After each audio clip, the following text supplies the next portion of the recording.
Fans felt Survivor Season 43 wrapped up in astonishing and controversial fashion when Mike Gabler became the season's unexpected winner, and many are comparing him to previous winners of the show. He handily beat Cassidy Clark and Owen Knight in an 7-1-0 jury vote, respectively. Gabler, who was referred to by his last name on the show, is an eccentric heart valve specialist from Idaho. In addition to winning the season, he made Survivor history when he announced during the season's after show that he would be donating the entirety of his $1 million prize to charities that support military veterans. Gabler's win came as an enormous surprise to the vast majority of Survivor fans. Gabler eliminated the season's most dominant player, Jesse Lopez, in the final four fire-making. Conventional wisdom held that Cassidy would be the presumptive Survivor favorite due to her being a bit more front and center in the season's strategy than Owen and Gabler. However, the jury proved to be far more receptive to Gabler than either Cassidy or Owen, and awarded him the win. Mike Gabler had an unlikely winning strategy. It's very difficult to neatly rank Gabler as a Survivor winner. From what was shown throughout the season, it seems fair to place Gabler on the lower tier of former winners because he didn't play a strategically dominant game. On the other hand, Gabler clearly exercised agency in the game and managed his threat level exceedingly well.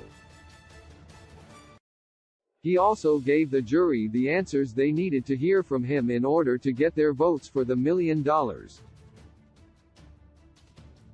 In those respects, he's a much stronger winner than those who are generally considered to be the weakest of the bunch. Unlike Survivor Season 38 victor Chris Underwood, Gabler was never voted out of the game, and he also differed from other generally lower-ranked winners like Bob Crowley and Judd Fabio Berza, whose winning games are often considered fluky.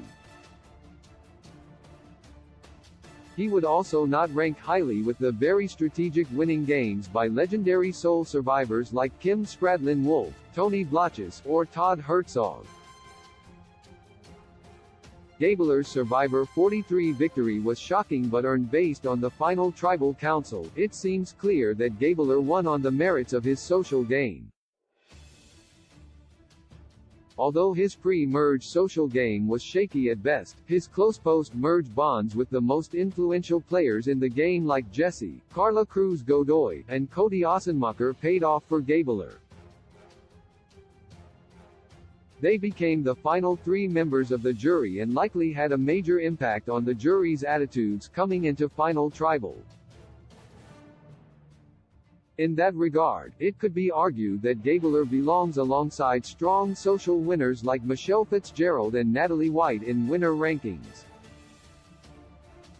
Similarly to Michelle and Natalie, Gabler's game relied less on strategic dominance and more on subtle social gameplay.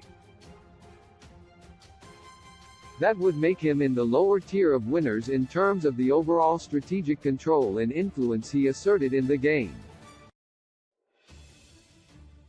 Gabler, like every Survivor winner, rightfully earned his win by convincing enough jurors to vote for him.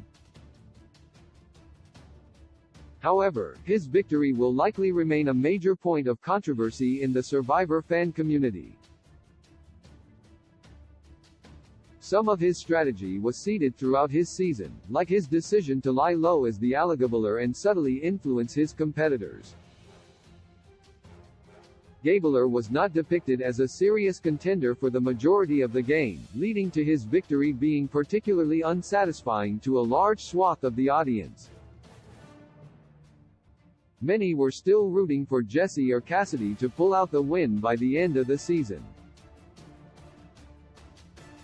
Even if he didn't play a perfect game, though, Gabler will go down in history as one of the most unconventional winners Survivor has ever seen. Source: Mike Gabler, Instagram. With a gentle touch you tell me